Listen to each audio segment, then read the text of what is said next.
Hey guys, I'm back with more Katawa Shoujo. I don't even know how to pronounce the freaking latter half of the title. Shoujo. It's not Shouju because it's an O, so it's Shoujo, I guess. Katawa Shoujo, there. Anyway, in the last episode, we were in the library still. We met Hanako, which was the girl with the long dark hair with scars on her face, and she ran away, so we don't know what's going on with her. And then we met Kenji here. I don't know, just had something stupid happen to me. A few stupid things actually, even if you discount this one. I can't get a proper touch on other people here, and I have no idea if it's because of me or because of them. I don't know why I'm telling this to Kenji. It's not like we've had any contact either. That's rough, dude. Yeah, I'm sorry about calling you a psychic spy and all, but you can never be too careful. It's the hard reality we live in.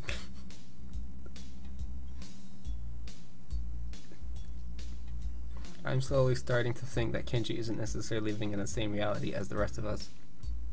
You see, this is how it is, this world. There is no justice, you see? Even when I lose, I win, because I don't lose less. Alright, there. What does that even mean? I know, right? It doesn't matter. He dismisses it flatly with a wave of his hand.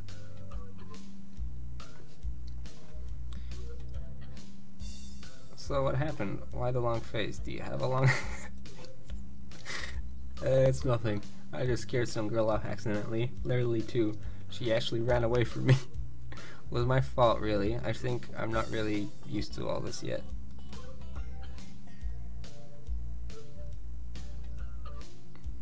A girl? A cute one? Cute? That's a hard question. She had a nice body and really beautiful hair. But the face?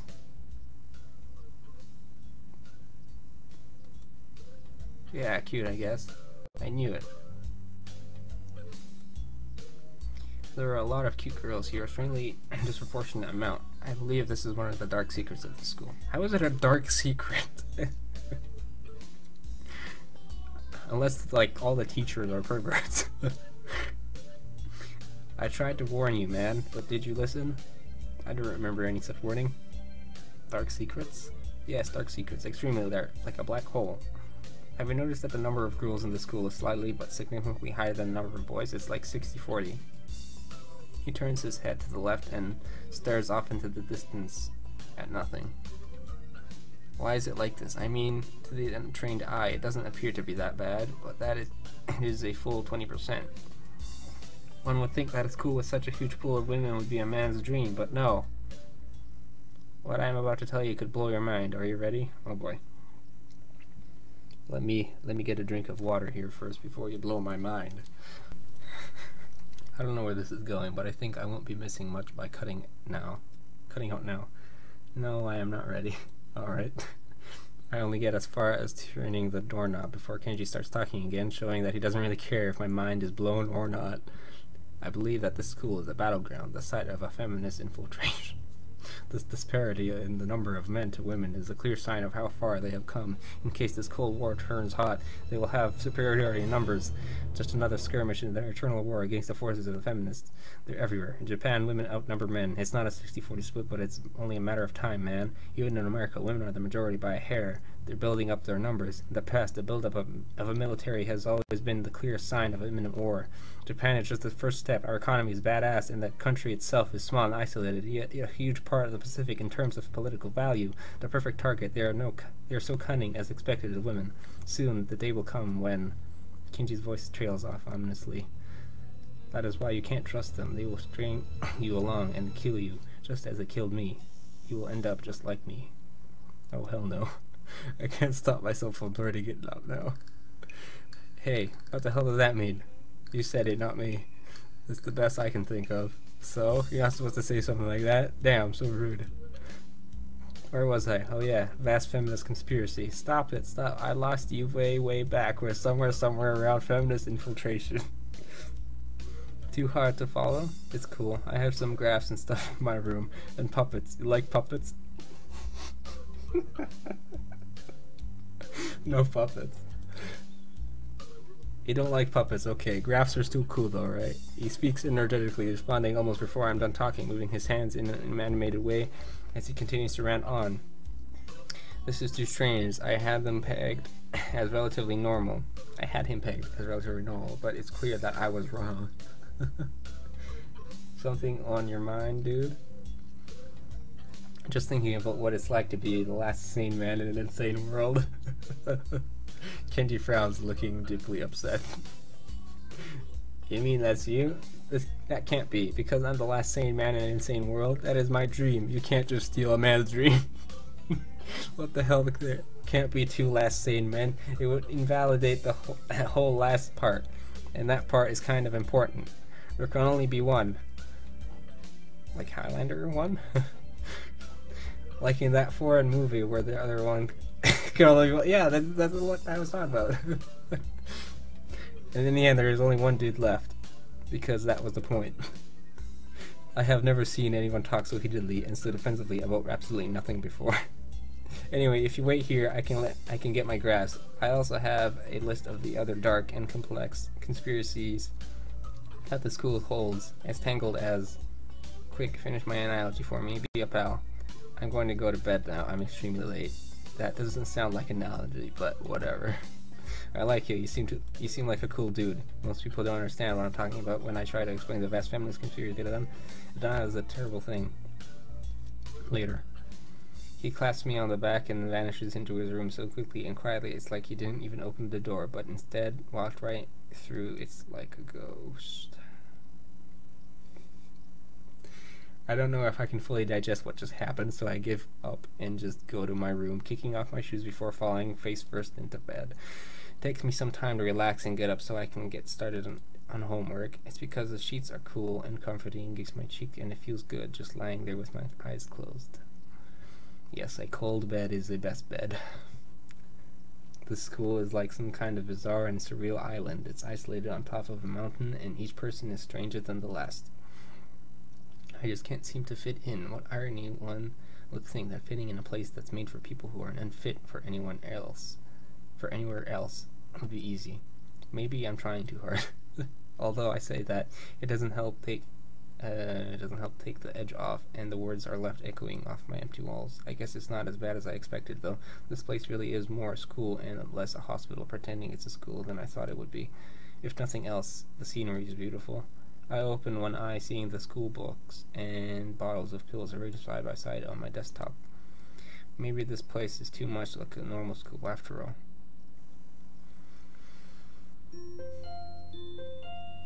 Alright.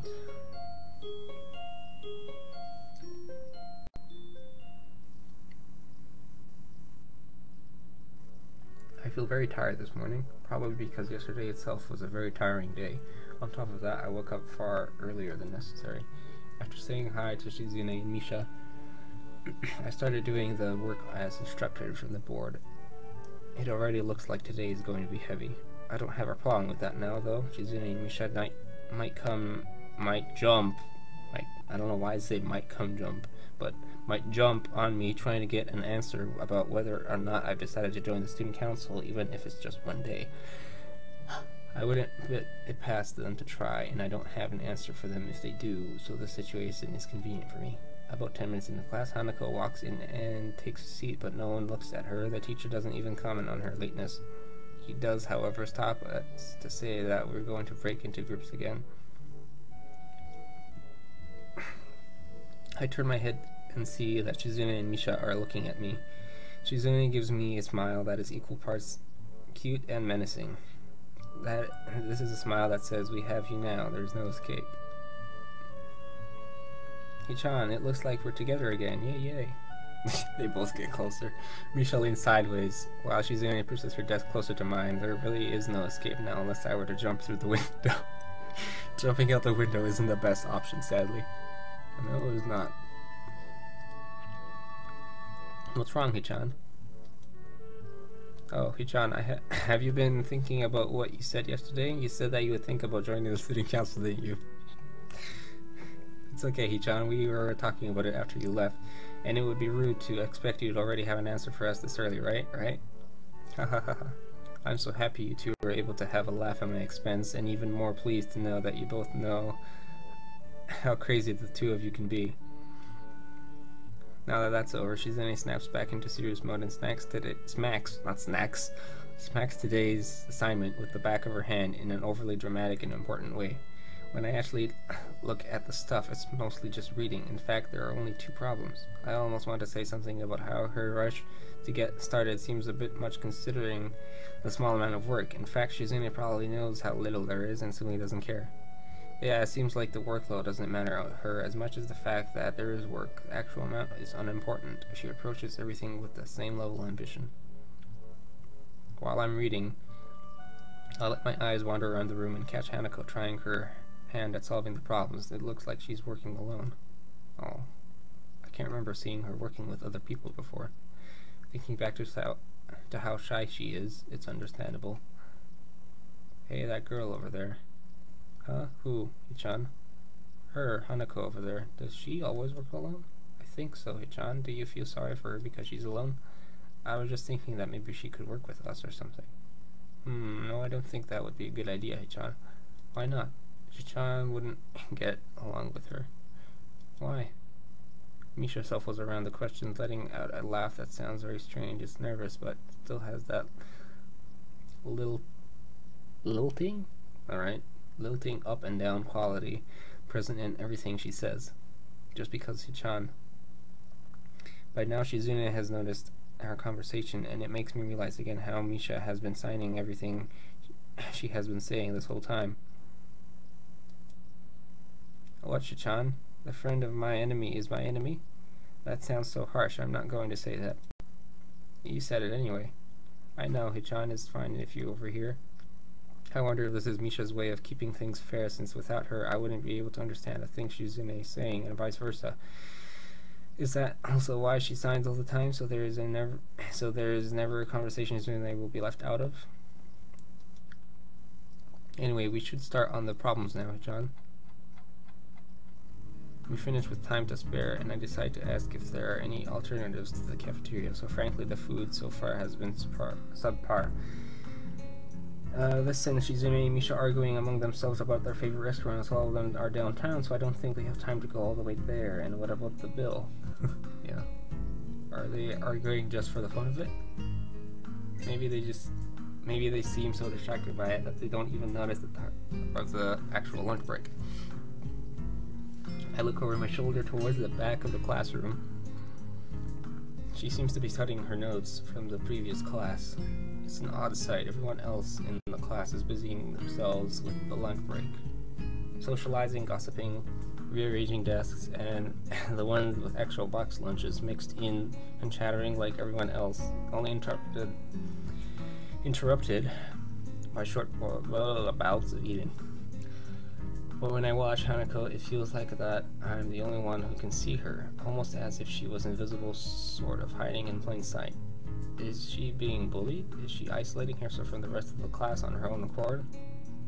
I think the latter. I see her look over her shoulder towards the classroom's near door. Come to think of it, she hasn't turned a page since I started watching her. I guess she's waiting for someone. What to do?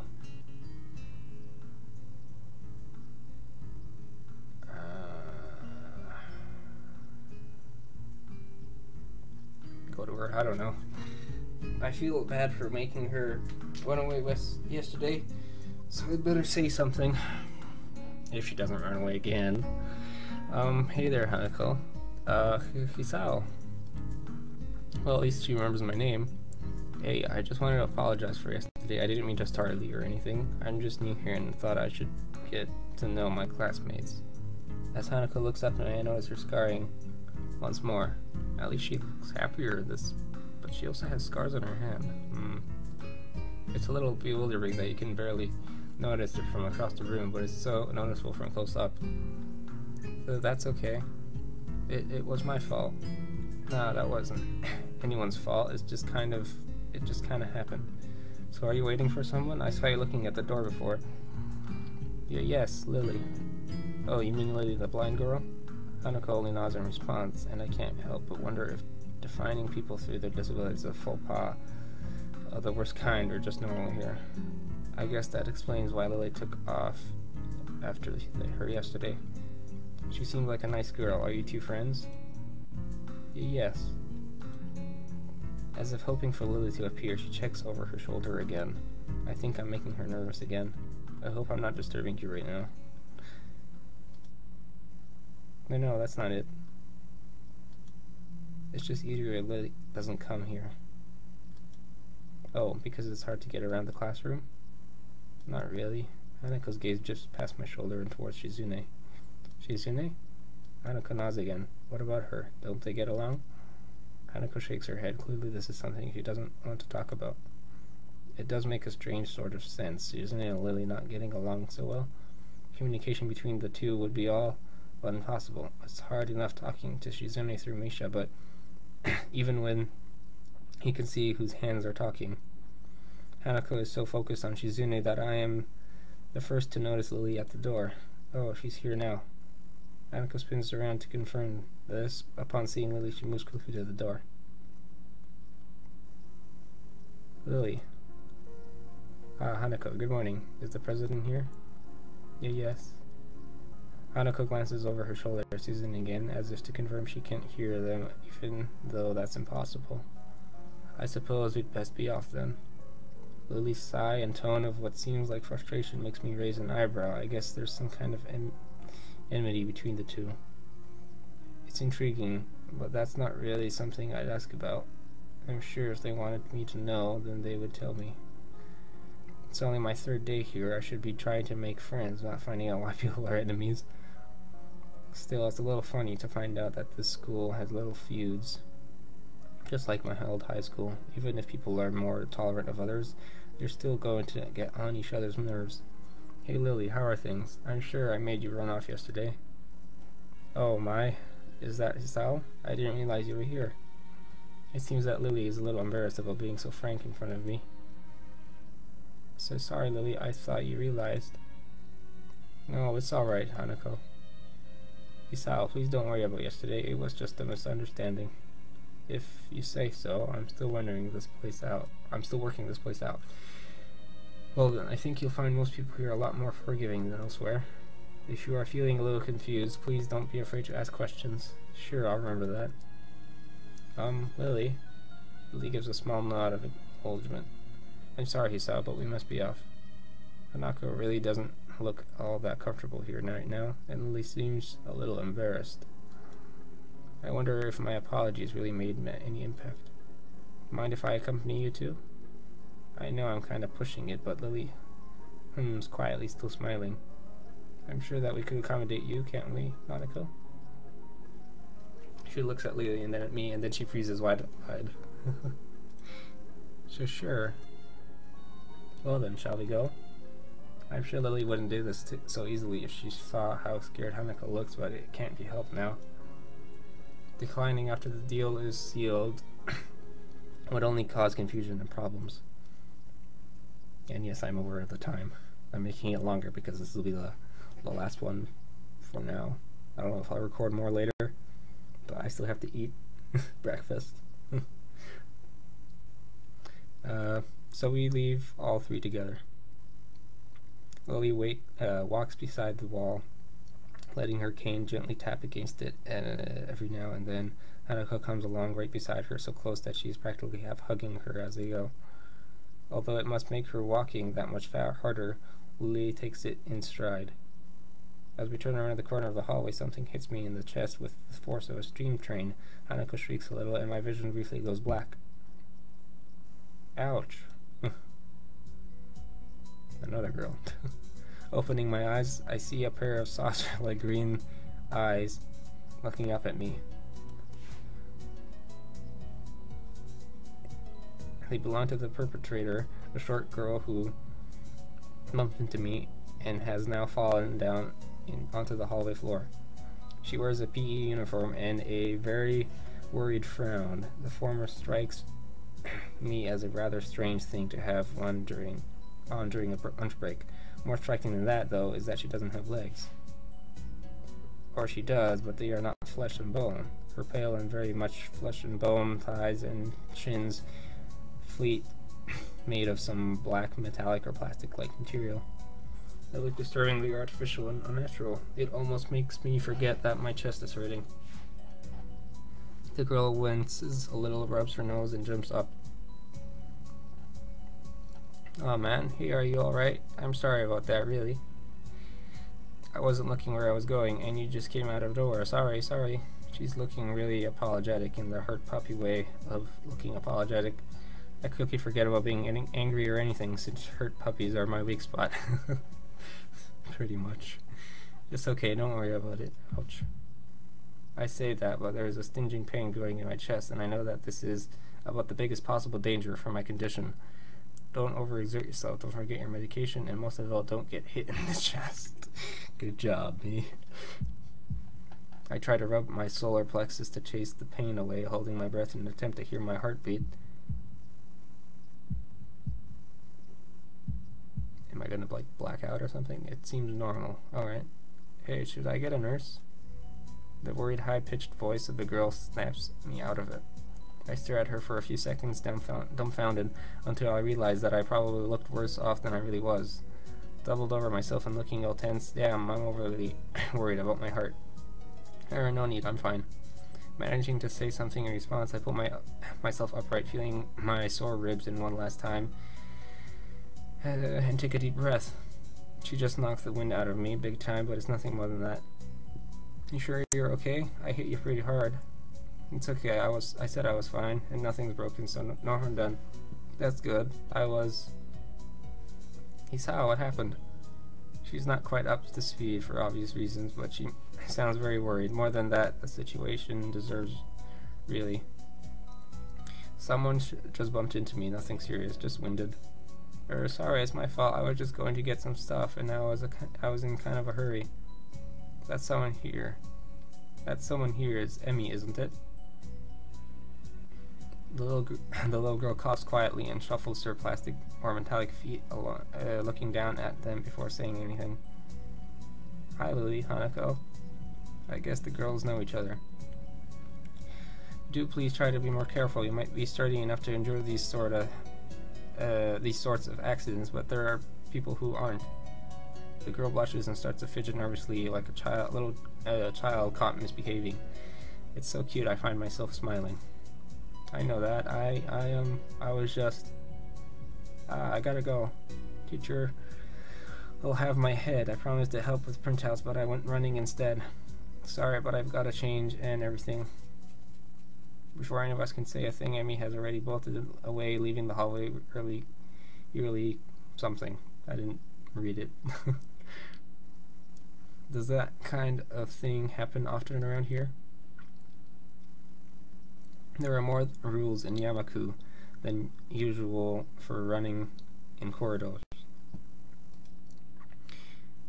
But that rarely stops Emmy, it seems. She shakes her head weakly and offers a slight, composed smile. I don't think there's anything we can do to stop her, I'm afraid. Shall we be off then? Lily heads off along the hallway and Hanako hurries after her. The route to the room the two use for tea is fairly simple to retrace, being still fresh in my mind from yesterday. Lily and Hanako quickly go about the business of making lunch before I can even open my small bag of food. Lily's busying herself with her thermos and tea bags as Hanako is setting out both their lunchboxes. So is this what you meant by coming here almost every day? Yes, Hanako and I usually have lunch here. It suits both of us, so we ended up using his room regularly. After seeing Hanako's reactions to me over the past couple of days, I can understand why that is a boon. That and Lily being able to get some quiet away from her class as well. I take my seat last after Lily's poured the tea for us and sit down. The more time I spend with these two girls, the more I think they're a perfect foil to Misha and Shizune. Alright. I'd like to continue, but I'm hungry. And it's 25 minutes, so that's a good enough longer episode, considering I only had 15-minute ones. So that'll be it for today, maybe. I don't know, maybe I'll record more later. So I'll see you guys next time for more Katawa Shoujo.